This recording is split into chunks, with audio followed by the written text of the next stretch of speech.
Hello guys, this is onlyabidoang and today we're gonna be taking a look on all the new features and changes introduced in the new free update for The Sims 4. This update was released on July 20th, 2021 and this is one of the mid-year updates, so there's a lot to unpack here. Without further ado, let's take a look at them. But before we start, there's a really important news. So in my last video, I mentioned that COWPLANTS used to dance when there's a stereo around, but not anymore because it was broken apparently, and that made me quite disappointed. I even made a hashtag for it. But now, in this very update, they have restored justice to COWPLANTS.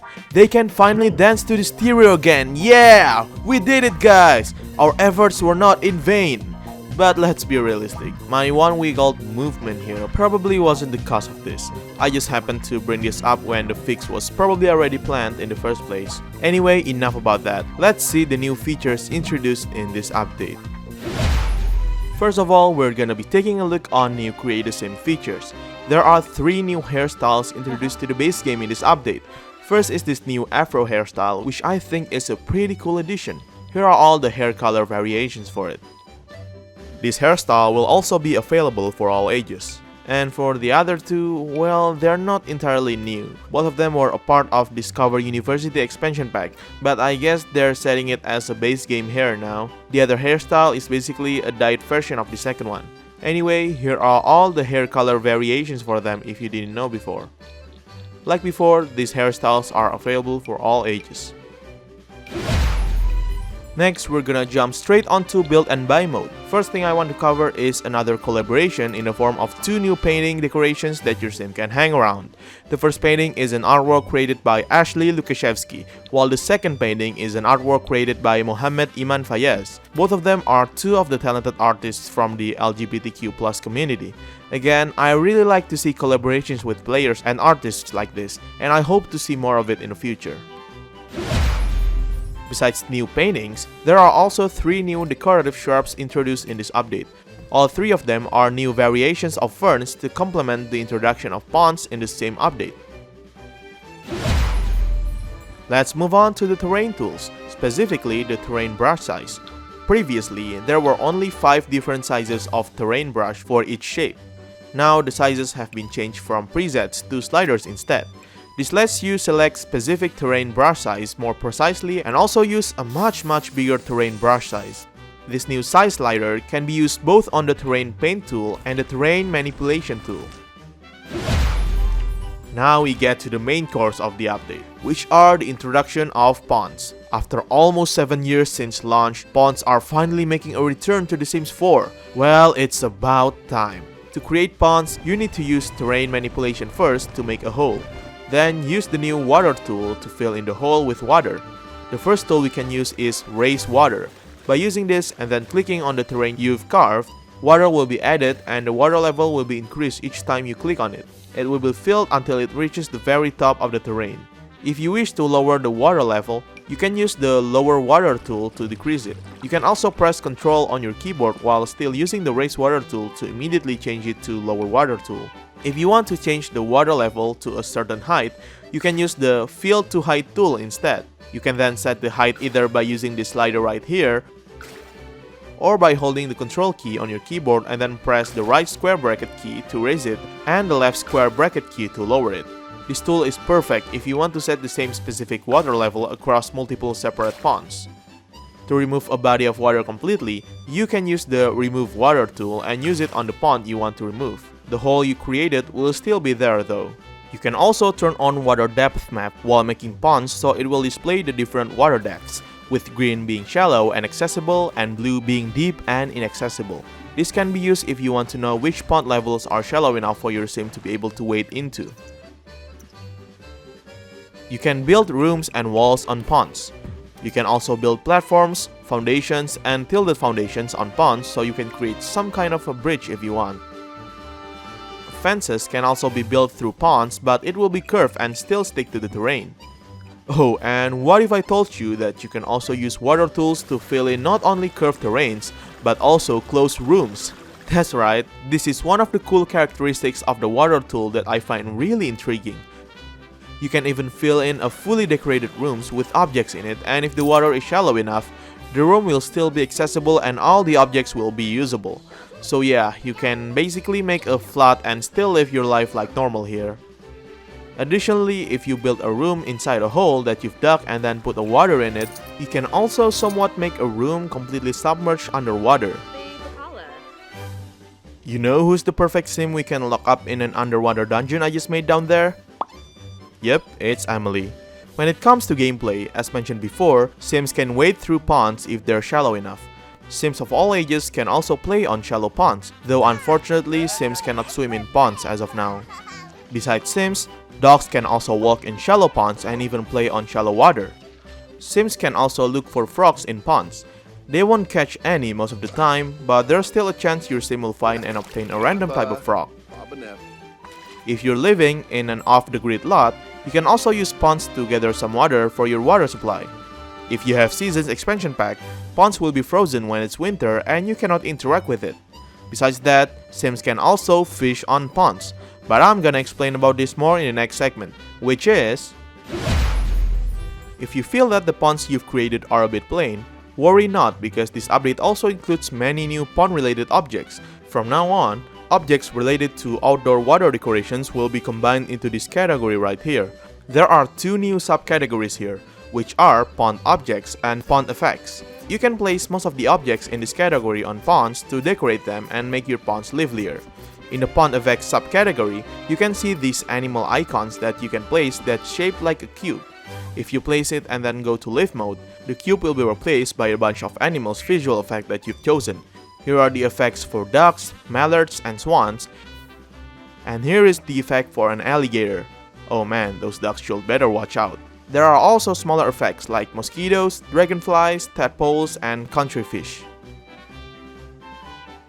If you place some fireflies and this unidentified submerged objects effect, they can only be visible at night. You can also toggle effects on several pond objects, like a swarm of midges for this plant, a swarm of fireflies at night for this other plant, a turtle for this log, and a bunch of frogs for several lily pads. If you want to, you can also place these animals' visual effects outside of ponds, like insects swarming near your home and ducks and fish swimming in your pool. If you want to get even wilder, you can also turn on the bb.moveObjects cheat and place them in unexpected places, like placing ducks to swim on land, or placing a bunch of alligators around Emily here because of how dumb she is for wearing a formal dress while swimming. Damn it, Emily! As mentioned before, sims can also fish on ponds. Finally, you can fish in the comfort of your own lot. To be able to fish on ponds, you need to place a fishing allowed sign somewhere on your pond so the interaction can be done. Then you need to stock the pond with different types of fish. At first, you can only stock a pond with goldfish and guppy. But if you want to stock more kinds of fish, you need to discover and catch more new types of fish from other sources, so you'll unlock the option to stock them in ponds.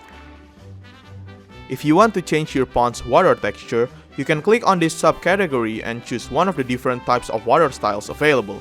The way to change it is similar to how you change swimming pool's water styles. Speaking about water styles, this update also includes 4 new water styles that you can use. The new styles are pond water that looks a bit murky, leafy water that's filled with a bunch of leaves, mossy water that's filled with moss, and pond scum that's filled with plant decays. These new water styles can also be used on swimming pools as well. Calendars are introduced in this update, and this time, instead of a feature exclusive to Seasons expansion pack, it's now available for everyone in the base game. Worry not though, because holidays and traditions are still exclusive to Seasons.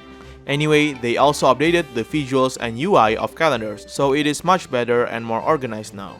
Besides to show holidays and weathers from Seasons, calendars can also be used to show upcoming events, work schedules, festivals, birthdays, and others.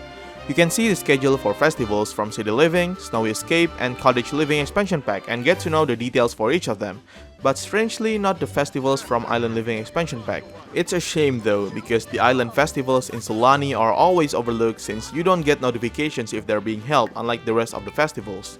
You can also set some upcoming events as favorites, filter events in terms of their category, and plan upcoming social events on a certain date and time through calendars. Suppose your sims are getting hungry and want to order food, but ordering a plain old pizza is already a bit dull for you? Well, look no further. There's a new service in town called Zoomer's Food Delivery.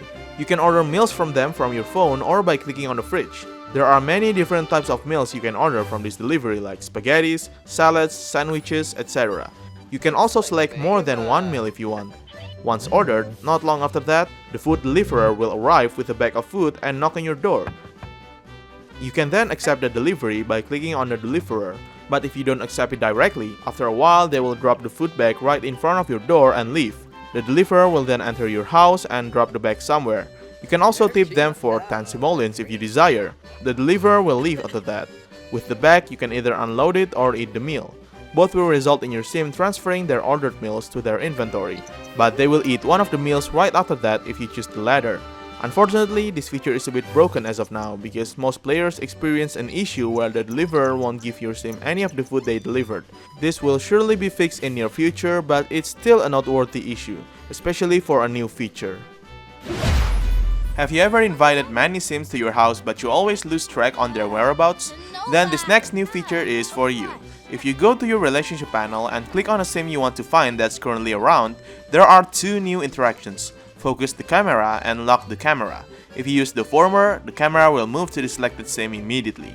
And if you use the latter interaction, the camera will also move to the targeted sim but it will keep following them until you move the camera again. If you click on a stove, fridge or counter, you might see a new option to cook together. Yep, this update introduces group cooking. You can cook a serving of meal and prepare it together with up to 5 sims. Once initiated, the leader of the group will call everyone to gather around and then grab the ingredients first. After that, the rest of the group will go to a nearest counter to help prepare the meal. The group will also socialize with each other, therefore raising their relationship. In the end, it will result in a dish consisting of 12 servings instead of the usual 8. The group will also gain a positive sentiment with each other. This activity can take a while though because most of the time the participants will stand around doing nothing while waiting for everyone to gather around. Aside from adults, group cooking can also be participated by children. They will use a stool to reach the counter and help prepare the food. Doing this increases their mental skill. If they have low mental skill, you'll usually see them fixing up the ingredients really clumsily. But as their mental skill progresses, they'll be less clumsy and prepare the ingredients properly. Besides helping adults cook, child sims can now start gardening in this update, which will increase their mental skill as well. At first, they can only water plants, but they will be able to unlock more interactions as their mental skill progresses. At level 2 of the mental skill, they will unlock the ability to weed plants. At level 4, they can plant a seed in the soil. Finally, at level 6, they can harvest or sell produce from ready-to-harvest plants. If you have Parenthood Game Pack, gardening will increase children's responsibility character value. Additionally, older sims with at least level 3 gardening skill can teach children about plants in order to increase their mental skill as well. Child sims can talk to plants about various topics, which will make them gain a happy moodlet of that. Toddler sims can also try to babble or talk to plants, which will increase their communication skills. Still in the topic of gardening, there's a small new gardening interaction. If you want to get rid of plants you've planted but you're too lazy to go to buy mode and delete them yourself, there's this new interaction called Uproot plant. Doing this will command your sim to dispose the plant you want to get rid of. Strangely, this feature isn't mentioned in the update notes. Another new feature added is new monkey bar variations. Like before, this was also not mentioned on the patch note. Apparently, monkey bars that can be used by children obtained more color swatches variations in this update. One more new feature that's not mentioned in the update notes are lot challenges. This is a new optional separate characteristic for your lots apart from lot traits. While lot traits provide certain specific benefits to your lot challenges provide specific conditions to your lot to make your sim's life a bit harder and, well, more challenging. Some conditions that was once in lot traits has now been moved into lot challenges. The only lot challenges that's available for the base game is off the grid, while the others are all from existing packs. Another difference between the two of them is that you can only pick up to 3 lot traits while you can pick as many lot challenges as you want. Want your home to have occasional earthquakes, spiders, ghosts, broken appliances, dirty objects, volcanic eruptions, vomit attacks, and foxes all at the same time? Well, no one is stopping you now. This update also introduces a few small changes and additions, which include: previously, you can access Notepad on one of your phone's menu. Now, the option has been moved out of the phone and into its own button right at the bottom of the screen. It also has a neat new UI resembling a notebook. Meanwhile, the Center on Current Lock button that was used to be there is now moved to the top of the screen next to the camera controls. The vegetarian trait that was previously exclusive to City Living expansion pack is now moved over to the base game for everyone to try out. When you try to download and play slots that uses the bb.moveObjects cheat from the gallery, there will be a notification reminding you that this particular lot requires you to activate the cheat first in order for the objects to be placed correctly if you try to access the lot. And now for the bug fixes. There are a lot of fixes this time around, so I won't be covering all of them here, but I'm gonna mention some of the notable ones. There are several improvements that will help simulation lag, mainly from playing computer games and fishing. This, however, doesn't entirely fix simulation lag, but I hope this is a step in the right direction. Previously, if you look through a mirror, walls that are built with windows and doors will appear invisible. This has been fixed. Platforms will no longer raise in height automatically when creating new walls to intersect part of them. If you place platforms in a basement and put a staircase, a gap would be formed and your Sims won't be able to access it. This has been fixed. Ghosts that are part of your household will be less likely to possess to break objects.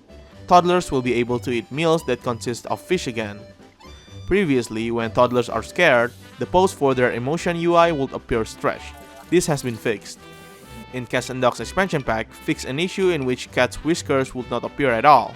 Still in Cats and Dogs, fix an issue where robot vacuums won't return to their dogs after being deployed. Besides that, your game won't crash when cats jump onto a robot vacuum anymore. In Season expansion pack, fix an issue where Sims would randomly change into their cold weather outfits while it's not cold. In Discovering University expansion pack, the issue where servos would use broken walking animation when they hover has been fixed, and many other bug fixes. You can take a look at the full update note to see all of them. The link to it is already in the video's description. One last thing to note, remember Sim Sessions, the limited time music festival from last month's update? Well, apparently all the festival objects like the stage, food stalls, and tents are still in the game after the update if you activate the bb.showhiddenobjects cheat. All of them are still functional and the trick to start the concert with debug cheats is still working as well. So yeah, if you want to have usable tents and food stalls for the base game, well, there's that. So that is it for the July 2021 free update for The Sims 4. Before I end the video, I have an announcement. This might be a bit corny, but I have created an official TikTok account under the username onlyabidoang24, where I'm planning to post short Sims videos there. If you're interested, feel free to check it out. Thank you guys for watching this video and see you later!